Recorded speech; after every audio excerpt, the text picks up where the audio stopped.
Genesis chapter 26.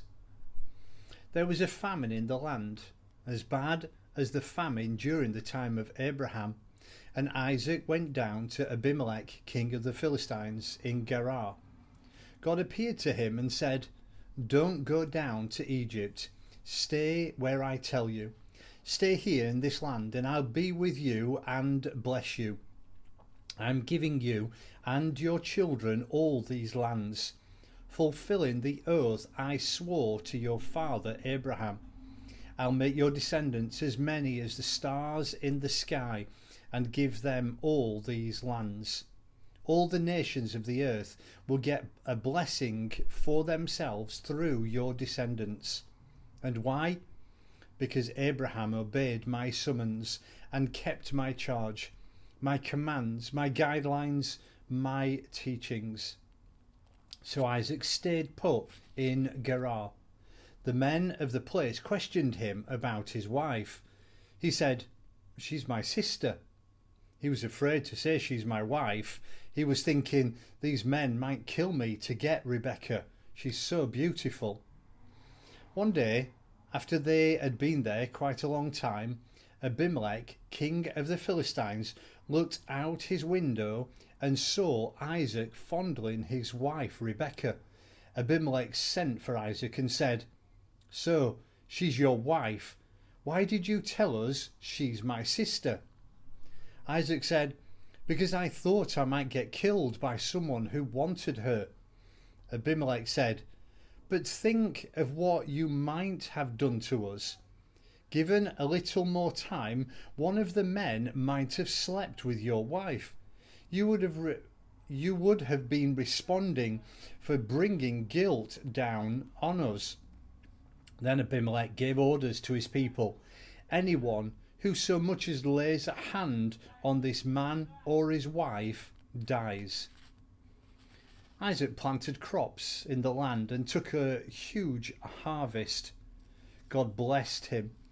The man got richer and richer by the day until he was very wealthy. He accumulated flocks and herds and many, many servants, so much so that the Philistines began to envy him. They got back at him by throwing dirt and debris into all the wells that his father had dug back in the days of his father Abraham, clogging up the wells.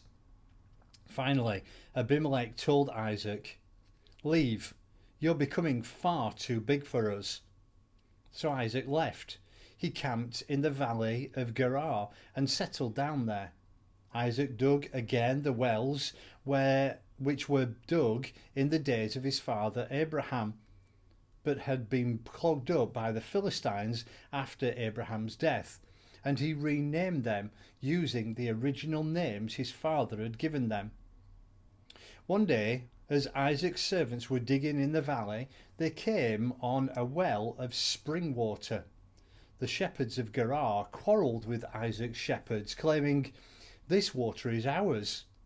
So Isaac named the well Esek, Quarrel, because they quarrelled over it. They dug another well, and there was a difference over that one also. So he named it Sitnah, Accusation. He went on from there and dug yet another well, but there was no fighting over this one, so he named it Rehoboth, Wide Open Spaces, saying, "Now God has given us plenty of space to spread out in the land." From there he went up to Beersheba. That very night God appeared to him and said, "I am the God of Abraham your father. Don't fear a thing, because I'm with you. I'll bless you and make your children flourish because of Abraham my servant." Isaac built an altar there and prayed, calling on God by name. He pitched his tent, and his servants started digging another well. Then Abimelech came to him from Gerar with Ahuzzath, his advisor, and Phicol, the head of his troops.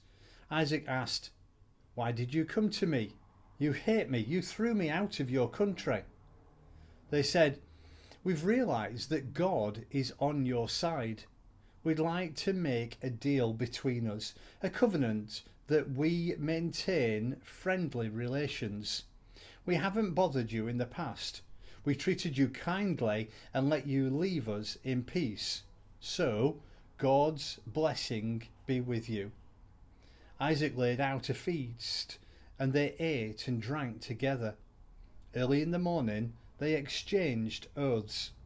Then Isaac said goodbye, and they parted as friends. Later that day, Isaac's servants came to him with news about the well they had been digging. "We've struck water." Isaac named the well Sheba, oath. And that's the name of the city, Beersheba, oath well, to this day.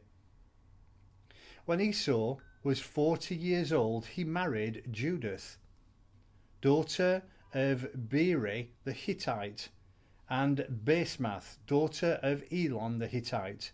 They turned out to be thorns in the sides of Isaac and Rebekah.